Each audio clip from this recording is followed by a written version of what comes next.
Hello student, welcome to day and night study group platform. My name is Divyanshu. तो guys, अभी तक हम लोगों ने सिंधु घाटी सभ्यता और वैदिक कल्चर के बारे में देखा, ठीक है, उनके कॉन्सेप्ट के बारे में समझा। आज हम बात करेंगे उनसे कुछ PYQs यानी प्रीवियस ईयर क्वेश्चंस के बारे में। तो बच्चों, अभी तक जितने भी सेंट्रल यूनिवर्सिटीज़ या स्टेट यूनिवर्सिटी के BA LLB या LLB में आए हुए क्वेश्चंस हैं, हम उन क्वेश्चंस को विस्तार से समझेंगे कॉन्सेप्ट के साथ, और इससे आपका कॉन्सेप्ट भी रिवाइज होता रहेगा। हर एक क्वेश्चंस को डिटेल में समझेंगे। दोनों भाषाओं में आपको PDFs प्रोवाइड करा दी गई हैं। दोनों भाषाओं में हम क्वेश्चंस डिस्कस करेंगे ताकि आपको समझने में कोई दिक्कत ना आए। तो चलिए स्टार्ट करते हैं आज का PYQ session. So the first question is, which is the earliest known civilisation of India? Bharat की ज्ञात सबसे प्राचीन सभ्यता कौन सी है? Ganga valley civilisation, Indus valley civilisation, Brahmaputra valley civilisation या महानदी वैली सिविलाइजेशन? गंगा घाटी सभ्यता, सिंधु घाटी सभ्यता, ब्रह्मपुत्र घाटी सभ्यता या महानदी घाटी सभ्यता? गाइस, आप वीडियो को 2 मिनट के लिए पॉज करो, सोचो, फिर आंसर दो। तो देखो बच्चों, क्वेश्चन पूछा है सिविलाइजेशन के बारे में। सिविलाइजेशन, सेटलमेंट, सभ्यता के बारे में। तो आंसर इसमें होगा इंडस वैली, सिंधु घाटी सभ्यता, ठीक है। ये क्यों होगा? ये तीनों क्यों नहीं होगा? गंगा, ब्रह्मपुत्र, महानदी। इसमें क्वेश्चन है सिविलाइजेशन, सभ्यता के बारे में। सभ्यता इसके पहले नहीं थी। इसके पहले इंडस वैली सिविलाइजेशन के पहले इसे ब्रॉन्ज एज सिविलाइजेशन में कहते हैं। ब्रॉन्ज एज के पहले भी एक स्टोन एज था। स्टोन एज यानी पत्थर, लोग उस टाइम पत्थरों से काम करते थे, पत्थरों से जानवरों को मारना। उस टाइम उनका ये काम, मेन काम जो था वो पत्थर से था। नाम बेसिकली इसीलिए उसका स्टोन एज सिविलाइजेशन पड़ा है, ठीक है। तो आग जलाना, फायर का डिस्कवरी उस टाइम तक हो चुका था स्टोन एज में, ठीक है। तो लेकिन वो प्रॉपर सिविलाइजेशन नहीं था, सेटलमेंट नहीं था। वो नोमैडिक पीपल थे। नोमैडिक इन द सेंस वो घुमक्कड़ लोग जिसे हिंदी में बोलते हैं, वो एक जगह नहीं रहते थे। सेटलमेंट किसको बोलते हैं? वहाँ पे कुछ एक ग्रुप ऑफ पीपल जो है वो रहते हैं पर्टिकुलर जगह पे। वहाँ उनका खाना पीना, इवन डेड बरियल्स, कुछ एक प्रॉपर तरीके से क्रोनोलॉजिकल ऑर्डर में चलता आता है। उसे एक टाइप का सेटलमेंट दिया गया है, ठीक है। सेटलमेंट का नाम दिया गया है। स्टोन एज भी था ब्रॉन्ज एज के पहले, लेकिन उसे सिविलाइजेशन इसी वजह से नहीं बोला गया क्योंकि वो एक जगह टिक के नहीं रहते थे, ठीक है। तो इसमें आंसर होगा इंडस वैली सिविलाइजेशन। और जब इस चैप्टर के बारे में पढ़ेंगे आपको पता है, ये Ganga valley civilisation, Brahmaputra valley civilisation, Mahanadi valley civilisation, ऐसा कोई प्रॉपर सिविलाइजेशन अभी तक नहीं है, हिस्ट्री में एग्जिस्ट करता है, ठीक है। तो आंसर होगा आपका इंडस वैली सिविलाइजेशन यानी सिंधु घाटी सभ्यता। अब आते हैं दूसरे क्वेश्चन पे। From where great bath of Indus valley Indus culture discovered? Sindhu संस्कृति का स्नान कुंड कहाँ से खोजा गया था, ठीक है। तो इंडस कल्चर में 100 से भी ज़्यादा साइट्स ढूंढी गई थी गाइस, ठीक है। कोई 1, 2, 3 जो हड़प्पा, मोहनजोदड़ो, धोलावीरा, रंगपुर, इन सब के बारे में कॉमनली हर कोई जानता है। आपको जानना सिर्फ उतना ही, 100 से ज़्यादा साइट्स खोजी गई हैं, तो हमें उतना तो जानना नहीं है। एग्ज़ाम पर्सपेक्टिव से आपके कुछ 5 से 7 हैं साइट्स जो आपको जानना ज़रूरी है, ठीक है। तो उसी में से एक था मोहनजोदाड़ो, ठीक है। मोहनजोदड़ो या मोहनजोदाड़ो, ये आंसर इसका ये होगा, ठीक है। यहीं से स्नान कुंड का जो साक्ष्य मिलता है वो यहीं से मिलता है, ठीक है। अब बेसिकली स्नान कुंड होता क्या था? क्या होता था? ग्रेट बाथ या पब्लिक इसको बोल सकते हैं, पब्लिक बाथ इसको बोलते थे। इसमें क्या होता था कि एक बहुत बड़ी सी बिल्डिंग घर रहता था, और घर के बीचों बीच आंगन में एक, आज का आप स्विमिंग पूल समझ लीजिए, ठीक है। उस टाइम स्विमिंग पूल नहीं उसे बोलेंगे, ठीक है। ये काफ़ी ब्रिक्स मतलब आज जो ईंट पत्थर यूज़ किए जाते हैं, उस टाइम के लोग भी ऐसा ईंट जो है यूज़ करते, तभी उसको अर्बन सिविलाइजेशन बोला, नगरीय सभ्यता उसको बोलते हैं, ठीक है। तो वो यूज़ करके इसको ग्रेट बाथ को बनाया गया था, और आंगन में ये इतना बड़ा सा स्विमिंग पूल टाइप का होता था, और किनारे किनारे इसके बड़े बड़े रूम्स होते थे, ठीक है। ऐसे ऐसे चेंजिंग रूम्स, सोचो उस टाइम ये कितना सिविलाइज्ड कल्चर था ये, ठीक है। चेंजिंग रूम्स बनाए गए थे, और ये इसी को ग्रेट बाथ बोलते हैं। इसको ग्रेट बाथ क्यों, स्नान कुंड क्यों बोलते हैं? क्योंकि ये पब्लिक, ऐसा नहीं कि सिर्फ राजे रजवाड़ों या फिर ऐसे कुछ हाई अपर क्लास लोग जो थे वो यूज़ करते थे, नहीं, इसे कॉमन पीपल, उस टाइम के जितने भी लोग थे यूज़ करते थे। किस पर्सपेक्टिव के लिए? Rituals bathing. रिचुअल यानी जो रीति रिवाज होता है पूजा पाठ के टाइम। तो जैसे अभी आप रिचुअल बाथिंग को कंसिडर कर सकते हैं गंगा स्नान करना। तो उस टाइम के लोग ये बाथ इसी ग्रेट बाथ, इसी स्नान कुंड से किया करते थे। ठीक है, तो ये स्नान कुंड कहाँ से पाया गया है? मोहनजोदाड़ो से। Next question, what is the script of Indus civilisation? Sindhu सभ्यता की लिपि क्या है? फोनेटिक, अल्फाबेटिकल, इंडिकेटिव या पिक्टोग्राफ? ध्वनात्मक, अक्षरात्मक, संकेतात्मक या चित्रात्मक? सोचिए और आंसर करिए। तो गाइस, हम लोगों ने लेक्चर में बात किया था कि इंडस वैली पीपल के जो राइटिंग्स थे, जो लिखावट थी, जो लिपि पाई है आर्कियोलॉजिकल सर्वे ऑफ इंडिया ने, वो ये पाया गया कि वो कोई प्रॉपर लिखावट नहीं करते थे। जैसे हमारी हिंदी लिपि है, इंग्लिश है, मराठी है, जितने भी लैंग्वेज हैं, तो वो कोई प्रॉपर ऐसी लिखावट नहीं करते थे कि उसको डिसाइफर्ड किया जैसे जिसे पहचाना जा सके। वो लिखते थे सील, उनकी लिखावट बेसिकली पाई गई है सील, मुहरों पे। ठीक है, ऐसा नहीं कि कहीं पे भी वो लिख देते थे, मुहरों पे उनकी लिखावट पाई गई है, बहुत कम अमाउंट में पाई गई है। लेकिन वो जो बनाते थे वो पिक्टोग्राफ उसमें बनाते थे। ऐसे मान लो ये आदमी है, बना दिया, ये एनिमल है, ऐसे ऐसे आप समझ लो, इसको बना दिया। ठीक है, तो वो कोई लिखावट नहीं लिखते थे। तो ना इसमें फोनेटिक होगा, ना ध्वनात्मक होगा, ना अक्षरात्मक। अक्षरात्मक होगा तो पहचाना जा सकता था ना। इंडिकेटिव, संकेतात्मक भी नहीं था। था कैसा? पिक्टोग्राफ, यानी चित्राक्षर जो इसको बोलते हैं, इस स्क्रिप्ट में वो लिखा करते थे। Fourth question, at what time period has IVC has been placed? Indus valley civilisation जो है, सिंधु घाटी सभ्यता को किस समय काल में रखा गया है? पैलियोलिथिक पीरियड, परापाषाण काल, हिस्टोरिक पीरियड, ऐतिहासिक काल, प्रोटो हिस्टोरिक पीरियड, आद्य ऐतिहासिक काल या नियोलिथिक पीरियड, नवपाषाण काल? सोचो और आंसर दो, कौन सा होगा? अब गाइज, हम लोगों ने लेक्चर में डिस्कस किया था कि जो इंडस वैली सिंधु घाटी सभ्यता के जो लोग थे, उनकी लिखावट थी जनरली पिक्टोग्राफ में, और जिनकी राइटिंग्स जो है, आप राइटिंग देख के जिस भी सिविलाइजेशन की पहचान ना सके कि वो स्क्रिप्ट लिपि कौन सी है, उसको प्रोटो हिस्टोरिक पीरियड में रखा गया है, यानी आद्य ऐतिहासिक काल में रखा गया है। आद्य ऐतिहासिक काल इसको इसलिए बोलते हैं। हिस्टोरिक पीरियड से आप जितने भी सिविलाइजेशंस पाएंगे ना, उन सारी के सारी स्क्रिप्ट को पहचाना जा सकता है। ब्राह्मी लिपि, खरोष्टी लिपि आप आगे पढ़ेंगे, आगे के लेक्चर्स में आपको डिस्कस करवाया जाएगा, इन सब चीज़ों के बारे में बताया जाएगा। तो प्रोटो हिस्टोरिक पीरियड में उन्हें रखा जाता था जिनकी राइटिंग पहचानी ना जा सके। इनफैक्ट अभी तक उनकी राइटिंग को है जो कोई प्रॉपर स्क्रिप्ट लिपि नहीं की संज्ञा नहीं दी गई है उनको। ठीक है, तो ऐसे काल को हम किस काल में रखते हैं? आद्य ऐतिहासिक काल, यानी प्रोटो हिस्टोरिक पीरियड। तो इंडस वैली सिविलाइजेशन, सिंधु घाटी सभ्यता के को किस समय काल में रखा गया है? आद्य ऐतिहासिक काल में। जितने भी क्वेश्चंस हम बता रहे हैं गाइस, वो मोस्ट इंपॉर्टेंट क्वेश्चन है। एक एक क्वेश्चन को प्रॉपर तरीके से देखो, समझो और तब क्वेश्चन को सॉल्व करो। ये सारे क्वेश्चंस आपके एग्जामिनेशन में आ चुके हैं। सेंट्रल यूनिवर्सिटी या स्टेट यूनिवर्सिटी सबका कंबाइन करके क्वेश्चन कलेक्ट किया गया है आपको बताने के लिए। ठीक है, तो हर एक क्वेश्चंस को तरीके से देखो, समझो एंड देन सॉल्व करो। Question number 5, who first told about Indus valley civilisation?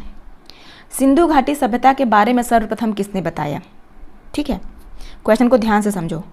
Sindhu घाटी सभ्यता को के बारे में सर्वप्रथम किसने बताया? ठीक है, क्वेश्चन है Dayaram Sahni, answer sir John Marshall, Charles मैनरसन या एम व्हीलर। चारों क्वेश्चन ऑप्शन को ध्यान से देखो। ऑप्शन इसमें 2 ऑप्शन कन्फ्यूजिंग है, आपको ध्यान से उस आंसर, प्रॉपर आंसर को टिक करना है। ठीक है, सोचो। तो इसमें आंसर जो है आपका सर जॉन मार्शल नहीं होगा, मुझे पता था मोस्ट ऑफ द पीपल यही सोचेंगे, थे इसमें चार्ल्स मैनरसन। ठीक, अभी बताते हैं। अब हर एक क्वेश्चन ऑप्शन को प्रॉपर तरीके से समझो क्या है।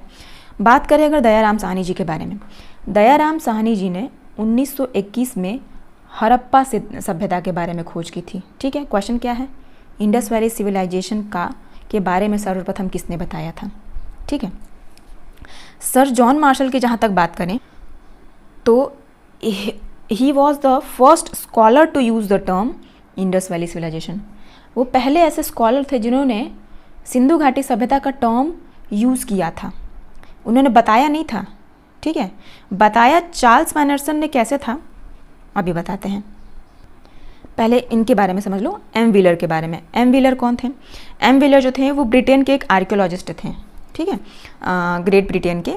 वो भी उन्होंने भी ब्रिटेन के साथ साथ भारत में भी कुछ खोज की थी, कुछ साइट्स के बारे में कुछ साइट्स के बारे में बताया था, लेकिन उन्होंने इंडस वैली सिविलाइजेशन का प्रॉपर मतलब उन्होंने इसके बारे में नहीं बताया था।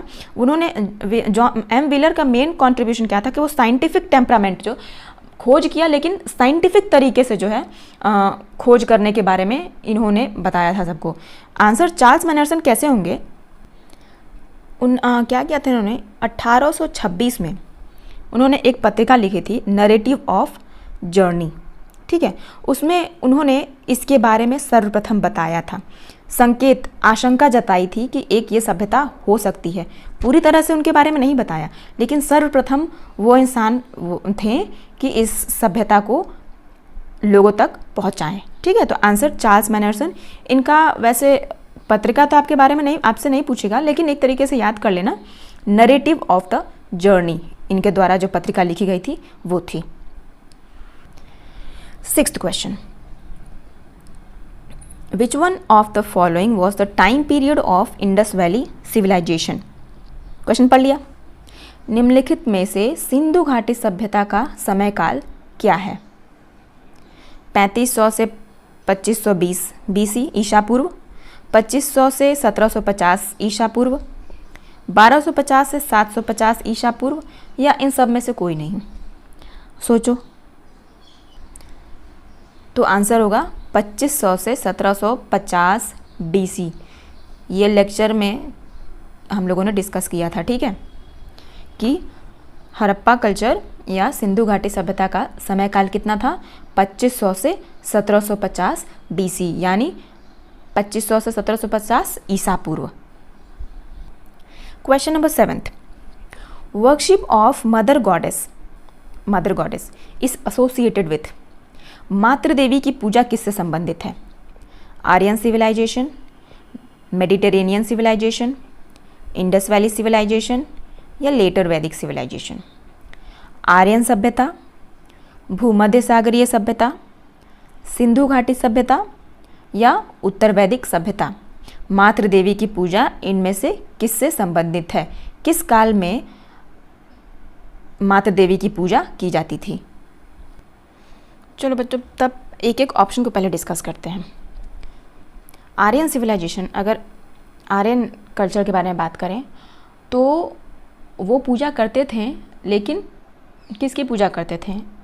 इंद्र की पूजा करते थे। उनके मेन जो गॉड थे वो इंद्र थे, ठीक है।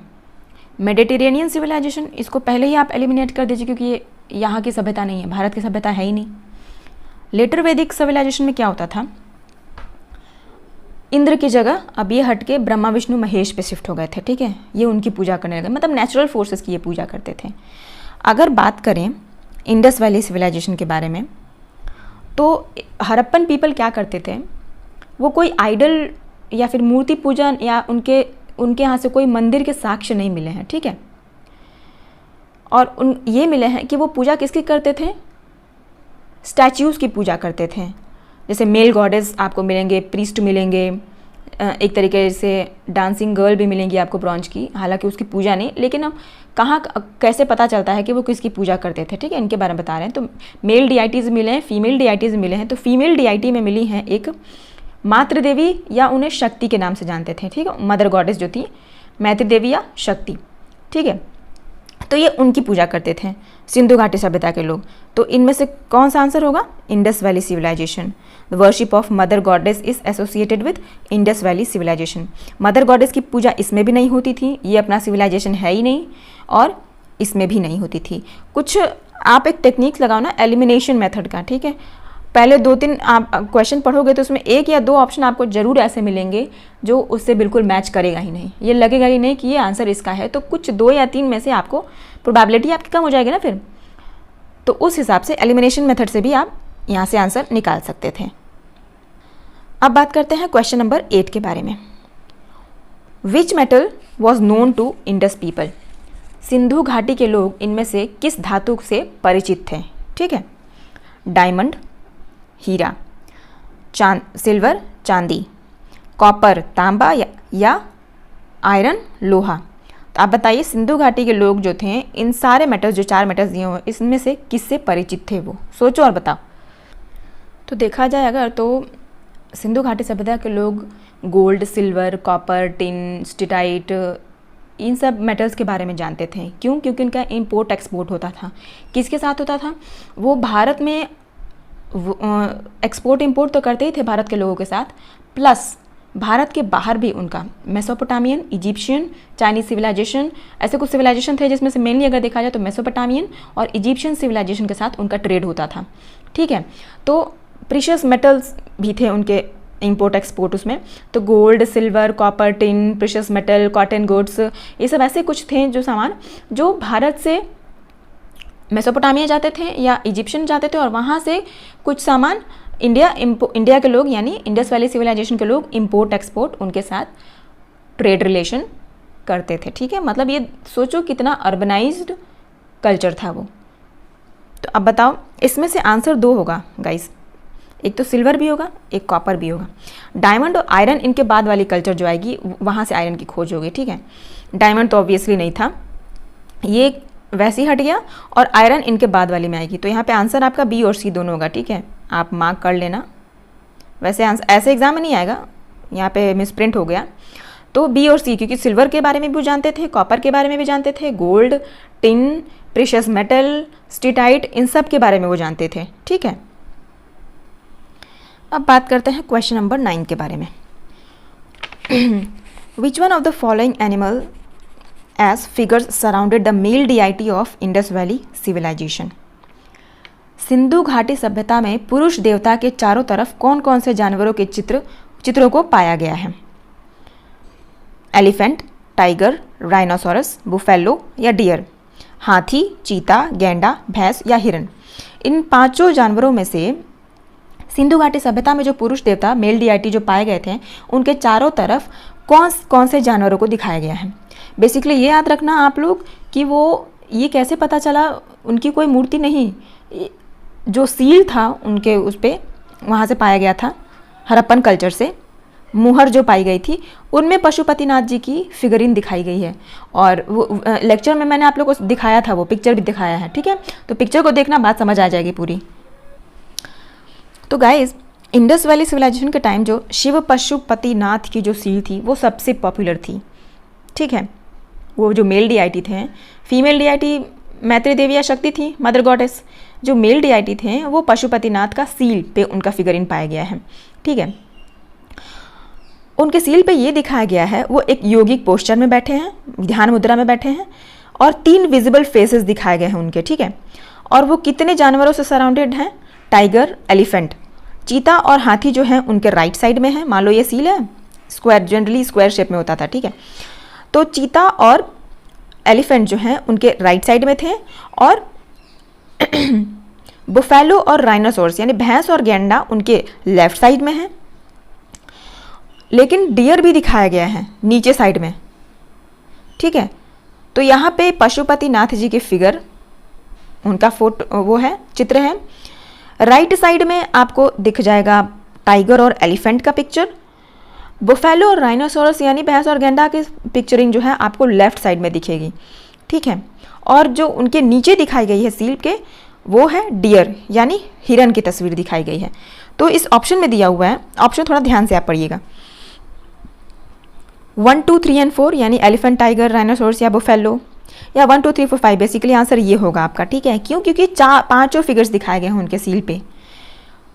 इन मेल डिआइटी का एनिमल्स के साथ सराउंडिंग जो पिक्चर है वो हमें सील पे ही देखने को मिला है, मुहर पे ही देखने को मिला है, वो मुहर यूज़ करते थे। ठीक है, तो आंसर ये होगा, 5 के 5 फिगरिन्स उनके चारों आजू बाजू दिखाए गए हैं सील पे। नेक्स्ट क्वेश्चन है, which one of the following was one of the causes of Harappan decline? Harappa सभ्यता के पतन का मुख्य कारण कौन सा था? Ecological changes, earthquake, Aryan attack या all of the above? Ecological changes यानी पारिस्थितिक परिवर्तन, या भूकंप, या आर्यन हमला, आर्यन जो हम उनके बाद आर्यन कल्चर ही आया था ना, तो उनके आने की वजह से, या इन सब की वजह से? हड़प्पन कल्चर का, हड़प्पन सभ्यता का पतन का मुख्य कारण कौन सा था, ये बताइए। ये मैंने आपको लेक्चर के लास्ट में ये सेशन बताया था, स्लाइड में समझाया था कि हड़प्पा कल्चर उतना अर्बनाइज्ड होने के बाद भी कैसे डिक्लाइन कर गई, कैसे उनका पतन हुआ। चलिए सोचिए और बताइए।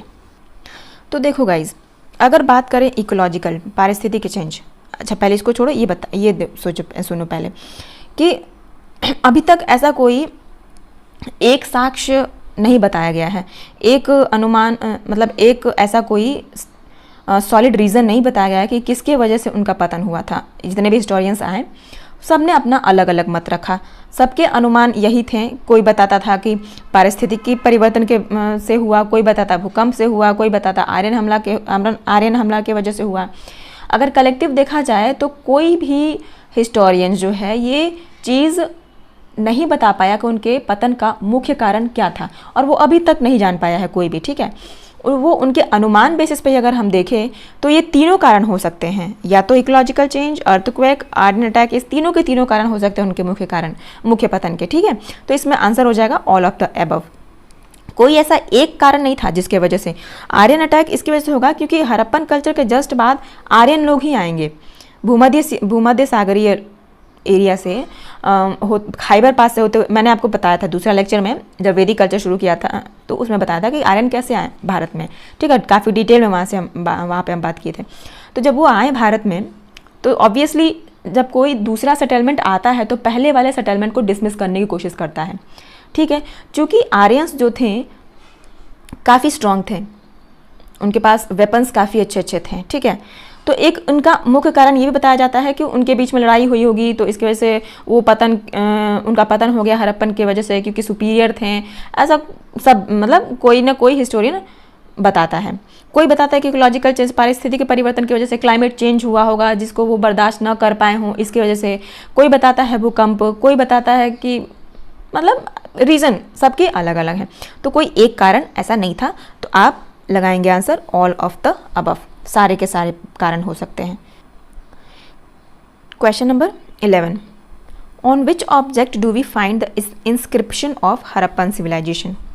हड़प्पा सभ्यता की शिलालेख, हड़प्पा सभ्यता का जो शिलालेख था वो हमें कहाँ मिलता है? On pillars, on rocks, on caves और ऑन सील। स्तंभों पर, पत्थरों पर, गुफाओं पर या मुहरों पर? सोचो बताओ। अभी हमने डिस्कस किया कुछ समय पहले ही कि उनका जो इंस्क्रिप्शन पाया गया था, उनका जो शिलालेख पाया गया था बेसिकली मुहरों पर पाया गया था। पिलर्स का जिक्र कभी होगा नहीं उसमें। आप जब चैप्टर पढ़ेंगे तो ना कहीं पिलर्स का जिक्र आया है, ना रॉक्स का आया है, ना केव्स का आया है, ठीक है। तो एलिमिनेशन यहीं से भी आप, और इतना देर से हम लोग यही तो इसी सील्स पे तो बता रहे ना, पशुपतिनाथ जी का फोटो होता था, चारों पांचों एनिमल्स को सराउंड किए वो बीच में वो रहते थे, ठीक है। तो आंसर होगा सील्स, मुहरों पर। इस सील्स को वो क्या करते क्या थे? ऑथेंटिकेशन था उनका। जो ट्रेड करते थे ना, बायलैटरल ट्रेड करते थे, जो मेसोपोटामियन, उनके कॉन्टेम्प्ररी, क्यों आंसर क्वेश्चन आपके दिमाग में ये आ रहा होगा कि हड़प्पन पीपल इन्हीं लोग के साथ ट्रेड क्यों करते थे? हड़प्पन पीपल जो 2500 से लेकर 1750 BC ईसा पूर्व तक जितना टाइम पीरियड था, उस टाइम पीरियड में भारत से बाहर मेसोपोटामिया और इजिप्ट, ये दोनों सिविलाइजेशन फ्लरिश कर रही थी हड़प्पन के साथ साथ। तो ऑब्वियसली वो उन्हीं के साथ ट्रेड करेंगे, ठीक है। और भारत से काफ़ी दूर था भी नहीं वो, तो इनका ट्रेड उन दोनों के साथ होता था। और एज अ ट्रेड मार्क वो किसको यूज़ करते थे? सील को, मुहर को, कि ये हड़प्पा का ऑथेंटिकेटेड या फिर ऑथेंटिकेशन है। तो आंसर क्या हो जाएगा? सील यानी मुहर। Question number 12, which one of the following Harappan city sites has bipartite division of high citadel and lower town? Harappa के किस शहर में हमें द्विदलीय विभाजित उच्चतर गढ़ और निचला शहर मिलता है? क्वेश्चन समझ आ गया? अपर सिटाडेल, लोअर सिटाडेल डिस्कस किया था हम लोगों ने लेक्चर में, ठीक है। चलो, तो हड़प्पा में, मोहनजोदड़ो में, कालीबंगन में या सुतकोटड़ा में? 4 ऑप्शन हैं, इन सब में से किसमें हमें द्विदलीय विभाजित उच्चतर गढ़ और निचला शहर मिलता है? आंसर बताइए।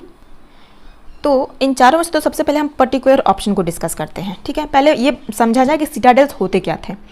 देखो क्या होता था सिंधु घाटी सभ्यता में, उस टाइम भी लोअर क्लास अपर क्लास थोड़ा बहुत था सोसाइटी में, ठीक है।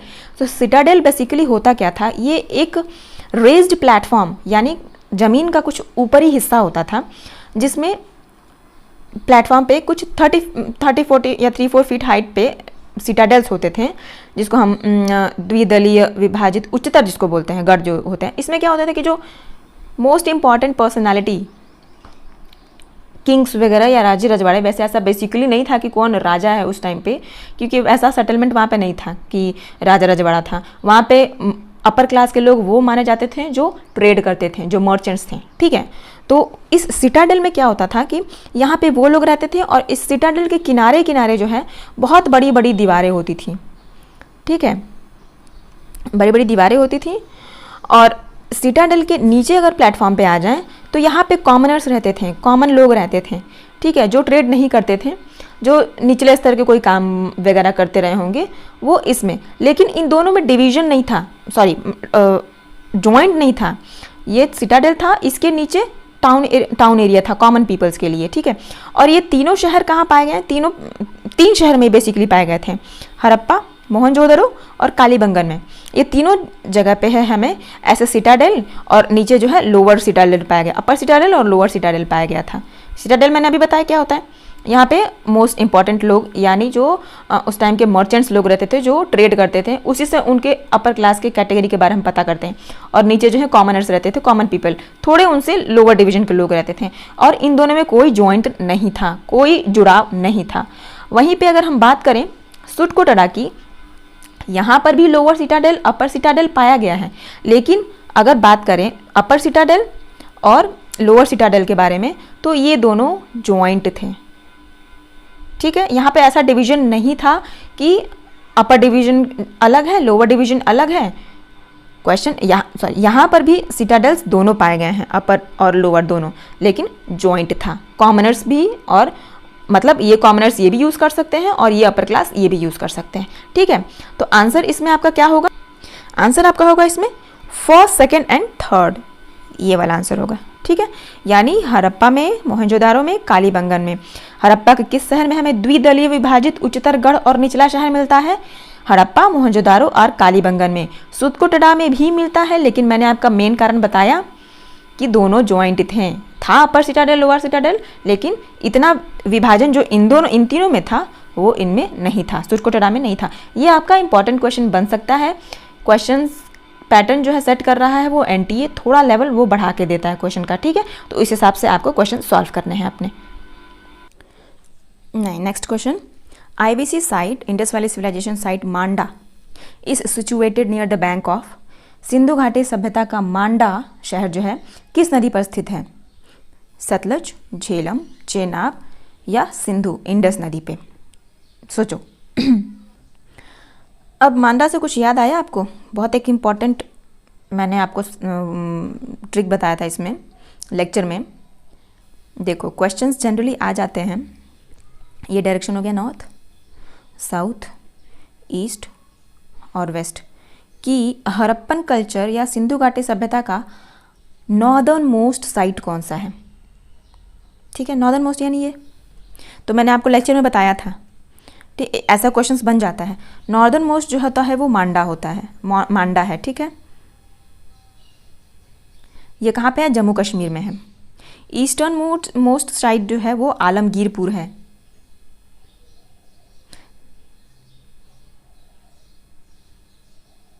ठीक है, ये यूपी में है, इसके बारे में बताया था। सदर्न मोस्ट साइट जो है वो दाइमाबाद है, ये है महाराष्ट्र में। इतने एरिया में सोचो फैला हुआ था। अच्छा, वेस्टर्न मोस्ट साइट जो है वो है सुटकैंगडोर या मकरान कोस्ट, वो पाकिस्तान में है, ठीक है। इसको भी लिख लीजिए। मेरा पेन थोड़ा सा स्लो चल रहा है, मैनेज कर लेना आप लोग, ठीक है। तो ये क्वेश्चंस आ जाता है कि बताओ ईस्टर्न मोस्ट साइट कौन सा है, नॉर्दर्न मोस्ट साइट कौन सा है, सदर्न मोस्ट कौन सा है, वेस्टर्न मोस्ट कौन सा है। लेक्चर आप देखना, उसमें मैंने आपको बहुत प्रॉपर तरीके से समझाया है, ठीक है। ये जम्मू कश्मीर में है। तो इसमें क्वेश्चन यही पूछ रहा है कि सिंधु घाटी सभ्यता का मांडा किस नदी पर स्थित है, इसके बारे में पूछ रहा है। सोचो इससे कितने क्वेश्चंस आ गए, ठीक है। तो आप सोचो और बताओ। तो बच्चों आंसर तो इसमें होगा चेनाब, ठीक है। चेनाब नदी पर स्थित है वो मांडा शहर, चेनाब नदी पर स्थित है। नॉर्दर्न मोस्ट जैसे जम्मू शहर में नॉर्थ वेस्ट डायरेक्शन में 28 किलोमीटर, पीर पांचाल रेंज के 28 किलोमीटर नॉर्थ वेस्ट में आप जाएंगे तो वहाँ एक चेनाब रिवर आपको मिलेगा, ठीक है, पीर पांचाल रेंज पे। और मांडा जो था वो north side of Indus valley civilisation है, मैंने बताया अभी आपको। और वो किसके द्वारा डिस्कवर किया गया था, जेपी जोशी के द्वारा 1982 में, 1982 में, ठीक है। इसे याद कर लेना आप लोग। अब आते हैं क्वेश्चन नंबर 14 पे। The director general of archaeological survey of India at the time of excavation of Harappan site was.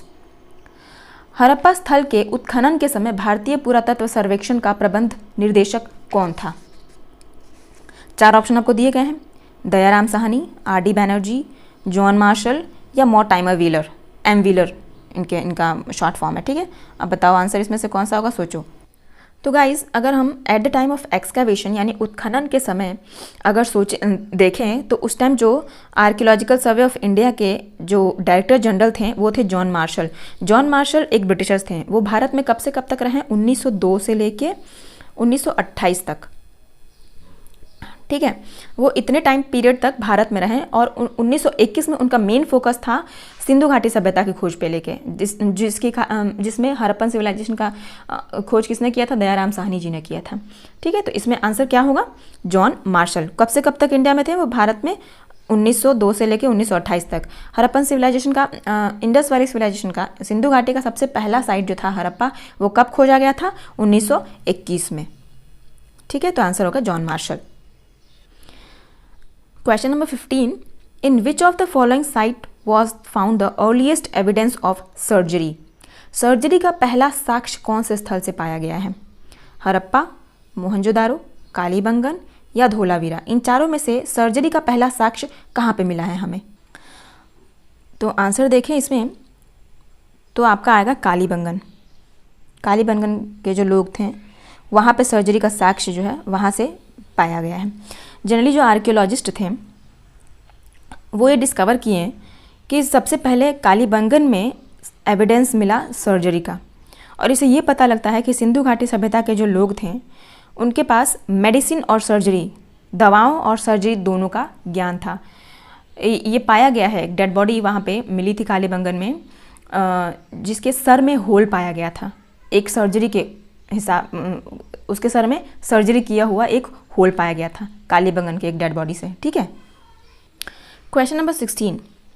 The Vedic literature is also known as. Vedic सभ्यता ज्ञात है किस और अलग अलग कौन से और नाम से? श्रुति, स्मृति, संहिता, वेदांता। सोचो और आंसर करो। तो गाइस इसका आंसर होगा श्रुति। ये पाया गया कि जो वैदिक लिटरेचर था, वैदिक सभ्यता का जो लिटरेचर था वो पहले लिखा हुआ नहीं था, वो एक जनरेशन से दूसरे जनरेशन तक ओरली ट्रांसमिट किया गया। मतलब हमारे दादाजी हमारे पापा को बताएं, पापा ने हमें बताया, ऐसे करके, ठीक है। वो लेटर वैदिक साइड आते आते वैदिक कल्चर्स का निर्माण होना, लिटरेचर्स का निर्माण होना शुरू हुआ, ठीक है। तो उस श्रुति का मतलब क्या होता है? सुनना। तो वो सुन के आगे बढ़ा। वैदिक लिटरेचर जो है वो generation to generation orally transmit किया गया, ठीक है। Now next question is the staple food of Vedic Aryans. Vedic Aryan के मूल भोजन कौन से थे? बार्ले एंड राइस, जौ और चावल, राइस एंड पल्स, चावल और दाल, वेजिटेबल एंड फ्रूट्स, फल और सब्जी, मिल्क एंड इट्स प्रोडक्ट, दूध या उसके उत्पाद। इन चारों में से जो वैदिक आर्यन के मूल भोजन थे वो कौन से थे? तो गाइस इसका जो आंसर होगा वो होगा मिल्क एंड इट्स प्रोडक्ट, ठीक है। The staple diet of people was milk, ghee भी होते थे, बटर वगैरह जो भी हो। अच्छा, वेजिटेबल फ्रूट्स बार्ले भी होता था, लेकिन क्या पूछा है? स्टेपल फूड वो समझ आ रहा है, ये भी होता था, वेजिटेबल फूड्स भी होता था, लेकिन अगर मेन देखा जाए तो milk and it's product, cattle rearing वो उस टाइम बहुत करते थे। कैटल रेयरिंग यानी पशुपालन जो है उस टाइम पे एक्सट्रीम था, वैदिक टाइम पे। तो सबसे आसानी से जो उन्हें खाद्य पदार्थ मिलता था वो दूध और उससे बने प्रोडक्ट मिल जाते थे। स्पेशल ओकेजन पे ऑक्स, गोट या शीप, भेड़ बकरी या बैल के जो मीट होते थे वो स्पेशल ओकेजन पे वो सर्व करते थे गेस्ट को, ठीक है, विथ इंटॉक्सिकेटिंग ड्रिंक, सुर एंड कुछ सुर नाम का उनका वो था, सुर और मधु ड्रिंक जो होता था वो लेते थे मीट के साथ, ठीक है। तो वो तो इसमें ऑप्शन है नहीं, लेकिन जो मेन अप्रोप्रिएट आंसर आपको लगे वो है मिल्क एंड इट्स प्रोडक्ट। तो ये उस टाइम का स्टेपल फूड था आर्यंस का। नेक्स्ट क्वेश्चन, क्वेश्चन नंबर 18 हमारा क्या पूछ रहा है, who wrote the book return of the Aryan. सारे क्वेश्चंस इंपॉर्टेंट है, इसलिए हम नहीं बता रहे कि ये क्वेश्चन आपका पर्टिकुलरली इंपॉर्टेंट है, ठीक है। सारे क्वेश्चंस आ चुके हैं आपके एग्जाम में, तो हर एक क्वेश्चन को ध्यान से देखना, ठीक है। Who wrote the book returns of the Aryan. Return of the Aryan नाम किताब किसने लिखी थी? भगवान एस गिडवानी ने, LD कल्ला ने, अविनाश चंद्र दास ने या DS त्रिवेदी ने। इन चारों में से इस बुक के रचयिता कौन है, बताइए।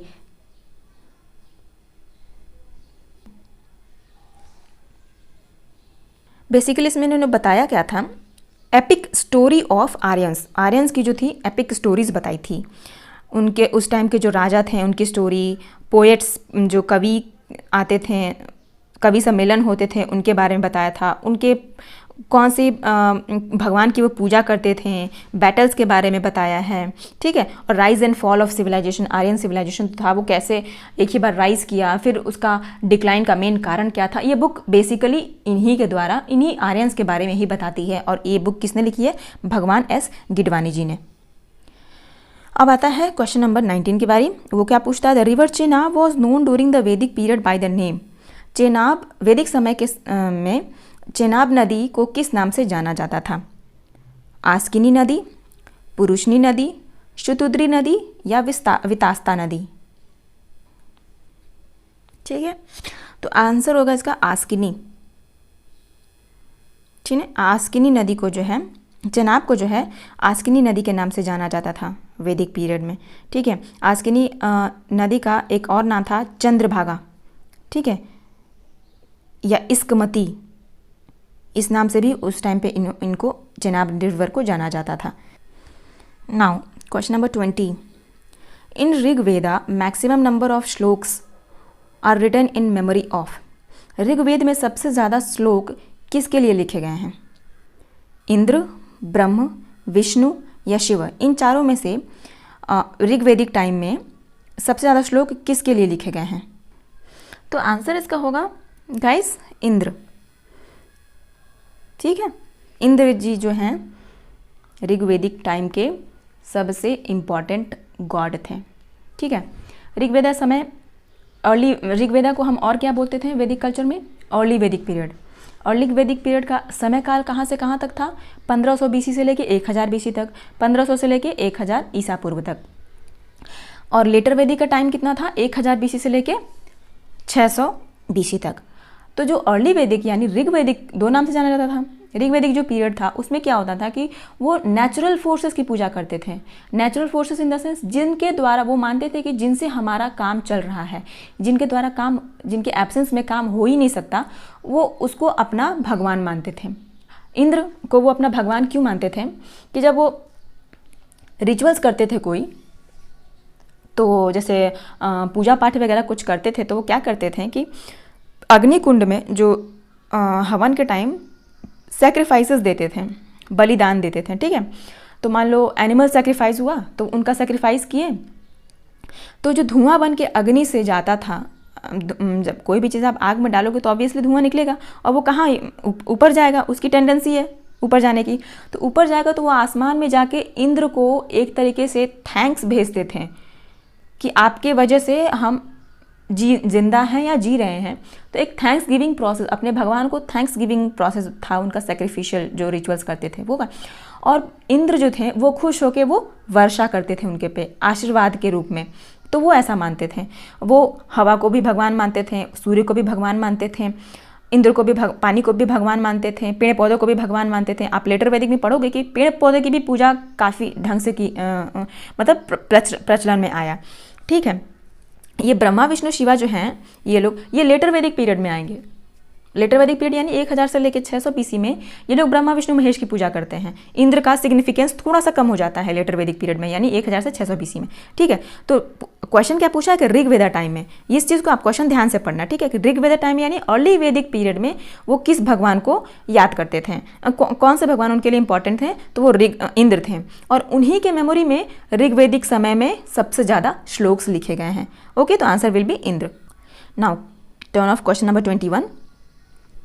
The word gotra occurs for the first time. गोत्र शब्द सबसे पहले कहाँ मेंशन, हमें कहाँ देखने को मिला? ऋग्वेदा में, सामवेदा, यजुर्वेदा या अथर्ववेद में? गोत्र का शब्द का सबसे पहले उल्लेख किस में मिलता है? तो इसका आंसर क्या होगा गाइस?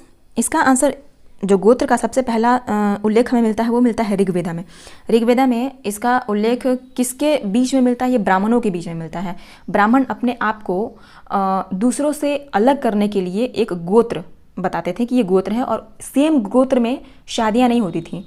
जैसे लड़का लड़की सेम गोत्र का नहीं होगा, क्यों? उस शादी को इम्प्योर मैट्रिमोनियल मतलब इम्प्योर शादी मानी जाती थी। ठीक है, तो ऋग्वेदा का में सबसे पहले गोत्र का साक्ष्य मिला है, और इस गोत्र का प्रचलन इवन अब तक है सोसाइटी में कि सेम गोत्र में शादियां नहीं होती है। ठीक है, now question number 22। In Vedic period which animal is known as aghanya? वैदिक समय में अघन्य किसे कहा गया? कौन से जानवर को अघन्य कहा गया? बुल, शिप, काऊ, एलिफेंट।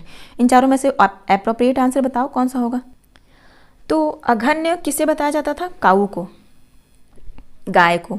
ठीक है, बहुत सारे मंत्र वैदिक टाइम में, बहुत सारे मंत्र में, वेदास में इसे अघन्य का मेंशन किया गया है। ठीक है, और अघन्य का मतलब क्या होता है? Not to be killed under any circumstances.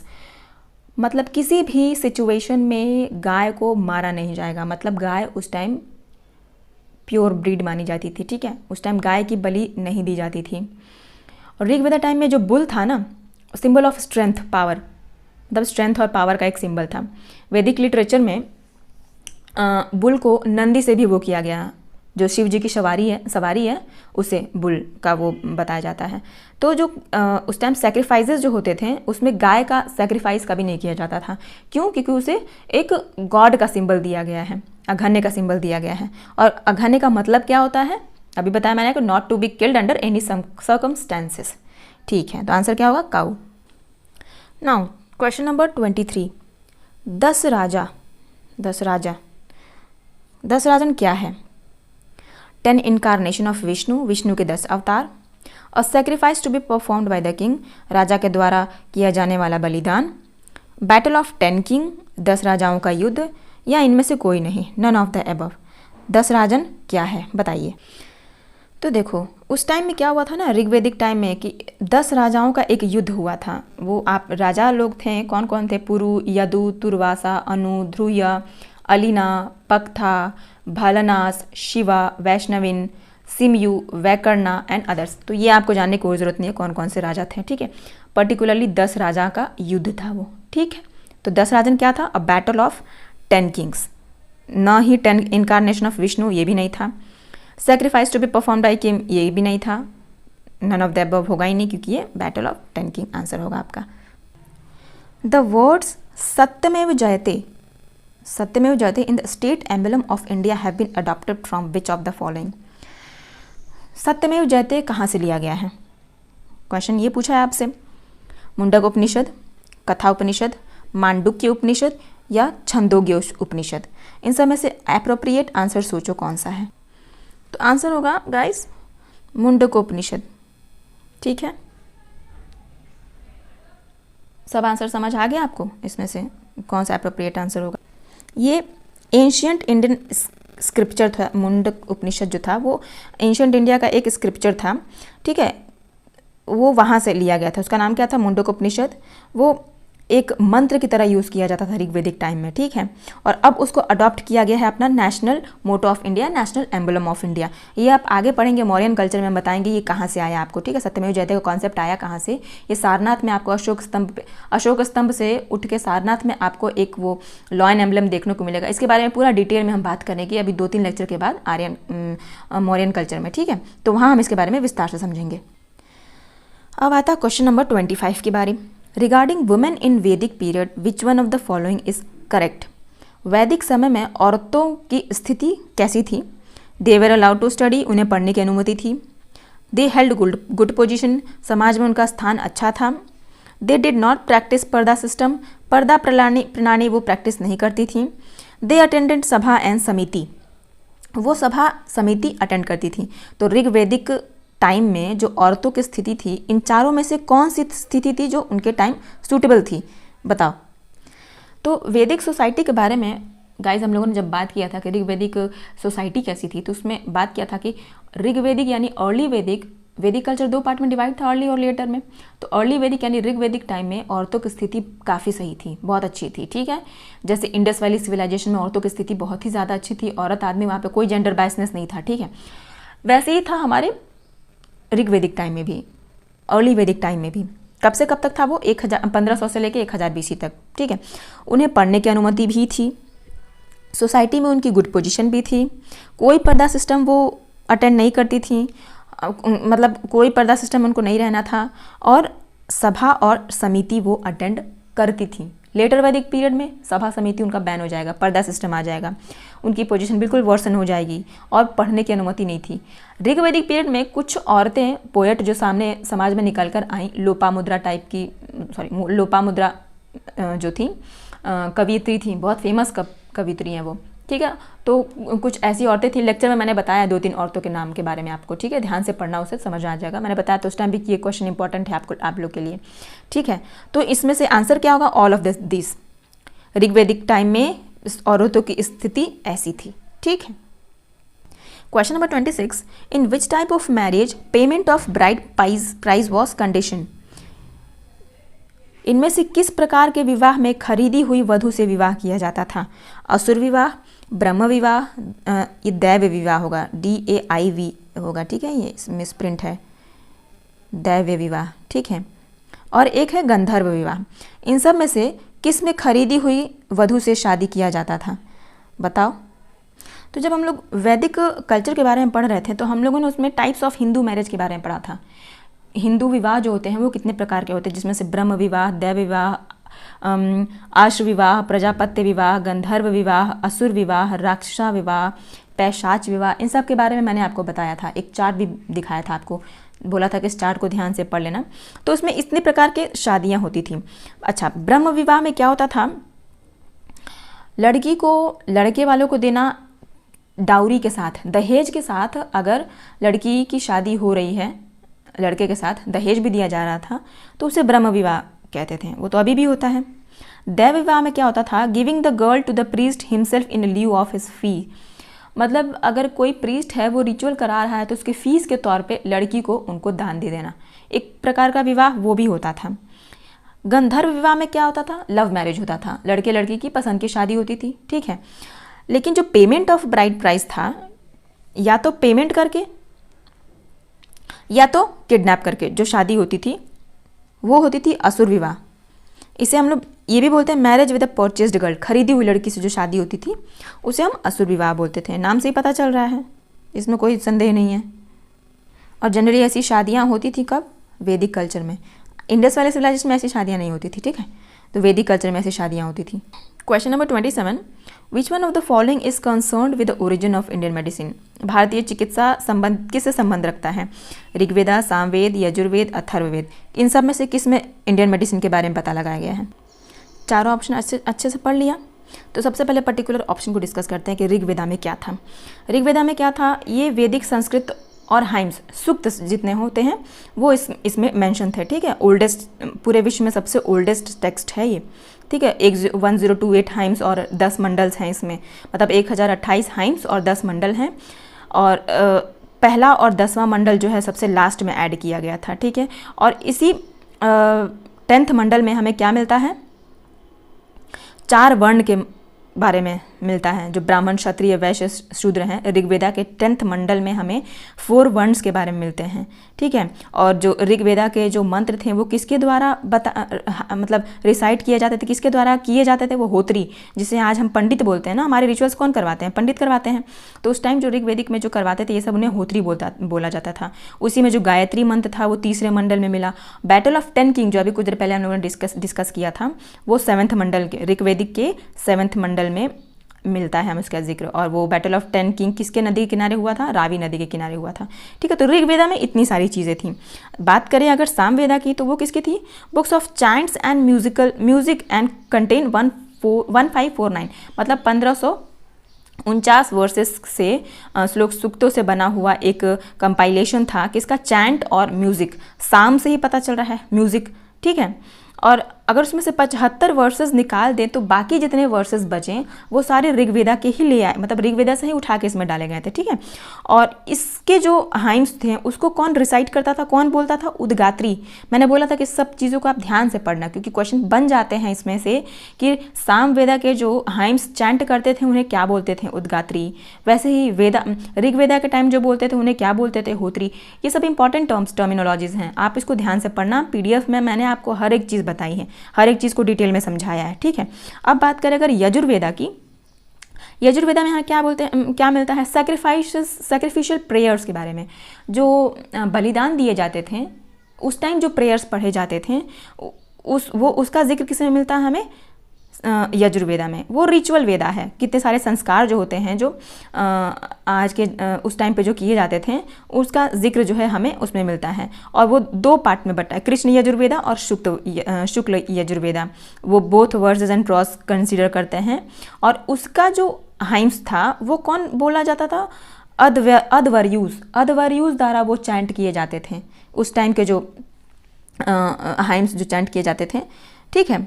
अब बात करें अगर अथर्ववेदा की, तो अथर्ववेदा में ही हमें मैजिकल फॉर्मूलाज, जादुई चैंट्स, एविल आई, एविल नज़र वगैरह का जो ऐसा कुछ मंत्र है वो है, मेडिसिन, फिर बीमारियों से लड़ने वाली जो सूक्त वगैरह हैं। तो ये सब चीज़ें जो हैं थोड़े से रिचुअल से हट के ये जो चीज़ें हैं वो हमें मिलती हैं अथर्ववेदा में। तो क्वेश्चन क्या पूछा है?